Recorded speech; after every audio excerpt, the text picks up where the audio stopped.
Alright, this is a quick video on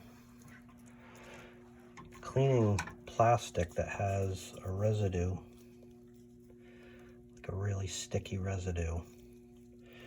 This has been pretty much fully cleaned.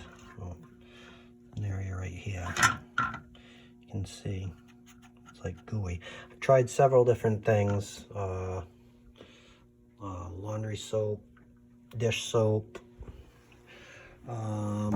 rubbing alcohol, a lot of different things, and nothing was seeming to work. What I did find that works really well is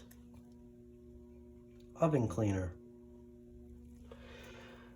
You just spray it on your rag, cloth, usually like something like this, this little sponge works really well.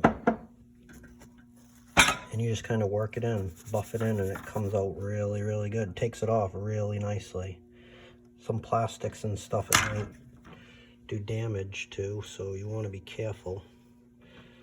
But yeah, I see people using acetone and other types of things like that, and even that wasn't working that great.